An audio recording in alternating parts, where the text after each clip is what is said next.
Donald Trump ran for president for one reason and one reason only, to make all of his legal problems, poof, go away.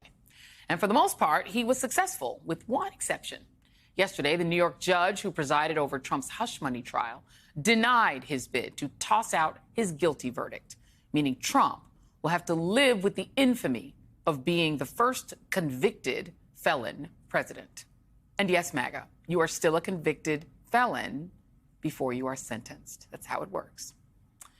But that isn't stopping Trump from trying to hit the delete button on every other bad headline ever printed about him, going so far as to sue Iowa pollster Ann Seltzer and the Des Moines Register, saying he's seeking accountability for brazen election interference over a November poll that showed Kamala Harris up 3% in Iowa.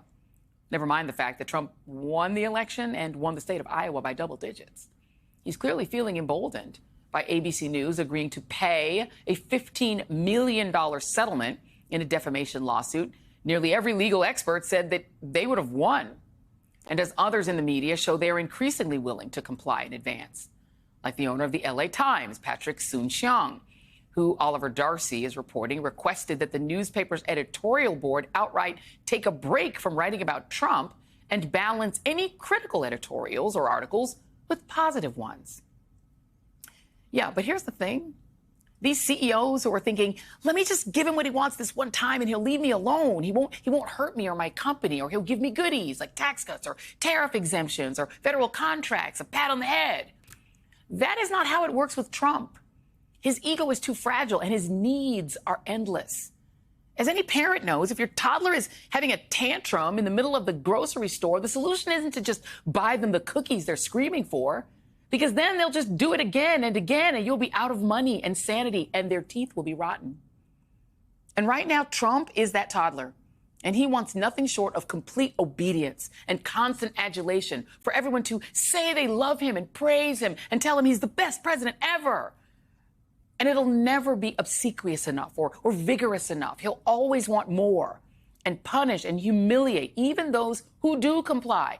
Just ask Marco Rubio, Ted Cruz, and all the black Republicans who went to the mat for Trump during the campaign only to get snubbed as he builds his administration.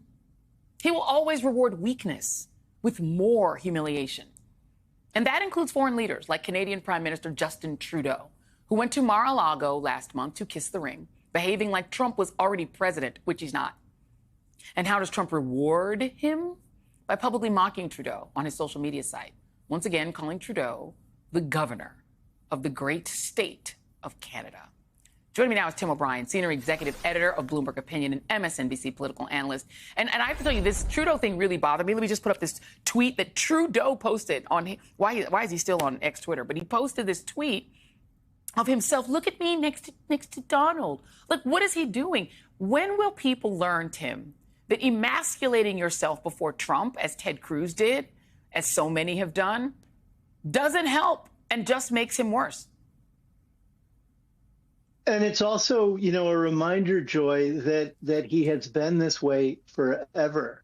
He came up, as you know, and as I know, and we've talked many times, at the knee of Roy Cohn, who taught him how to weaponize the legal system. And he's learned that you don't necessarily need to go to court, and you don't necessarily need to ultimately break people if they're scared enough in the first innings of any action you take to capitulate, whether they're politicians, members of the business community, members of the media, members of Congress, or members of the judiciary. And we can pull down examples of each and every one of these institutions and some of their leading members deciding in advance that the safest way and the most productive way to deal with Donald Trump is to kiss the ring.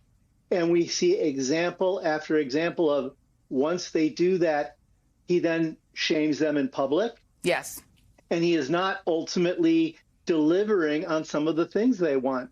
And he does it to the people he even holds close to them. I mean, think about how many days was it after RFK Jr. got nominated, for HHS, and there was a picture of him eating fast food with Don Jr. and Donald on the presidential plane.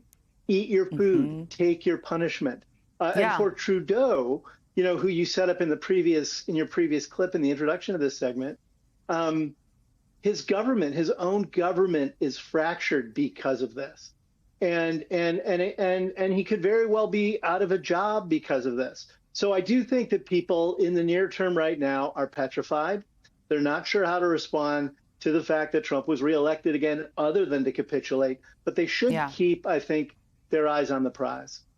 Well, I mean, yeah, and, there's sort of a game people play of mocking Canada. Well, now Canada has been mocked by its own prime minister. Justin Trudeau went down to Mar-a-Lago as if Trump is already president. He's not president yet. He didn't go running to the White House of the real current president. He went to him as if he could just become a supplicant. And now Chrystia Freeland, who's his finance minister, she's out of there because she's like, we need to come up with a strategy to deal with Trump's tariff plan. That is not a strategy, and it is humiliating. And if I were a Canadian, I'd be absolutely disgusted. It's interesting that it's said that there's a crisis of manhood, right? That is being said a lot on the right. There is a crisis of manhood. But it's on your own side, guys. It's people like Jeff Bezos. It's people like Mark Zuckerberg. Is this manly behavior to go and fall on your knees to Donald Trump? No. I want to show you one reason why people might be doing it, though. Los Angeles Times wrote this. I'm sorry, not Los Angeles Times. I apologize to that. Robert Reich wrote this. Much better. He says that part of the reason the media is doing this, no large American corporation wants to be actively litigating against a sitting president, especially one as vindictive as Trump. A $15 million settlement is chicken feed compared to the myriad ways Trump could penalize Disney, which is a $205.25 billion corporation that has other businesses besides the media. So talk a little bit about that, because some of these media are actually owned by bigger conglomerates with other business that could be before the president. And so he wants to save, his SpaceX and wants to save his other thing, or not SpaceX, whichever one is his, Bezos is one. Everyone's thinking about their other businesses Blue too. Origins, I think, is Blue Bezos' Origin for Bezos. Yeah. Yes. Yeah. Well, I mean, I think that this is, in the American media model, it is always dependent on the integrity of the owners because they're privately held concerns for the most part, unless or publicly traded, but with close ownership. PBS is the only media entity of note that isn't, and there's some very powerfully funded nonprofits like ProPublica that do wonderful work.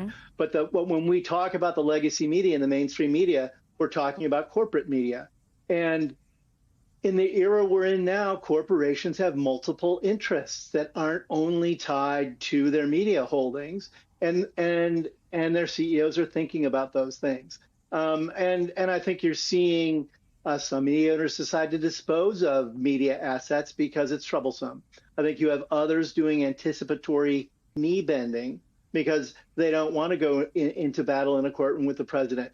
It's bottom line thinking, it's strategic thinking, but it's not journalistic, and it's not tied to the idea, just that core basic idea that the role of journalists in the world should be to seek the truth and hold the powerful accountable on behalf of the public interest.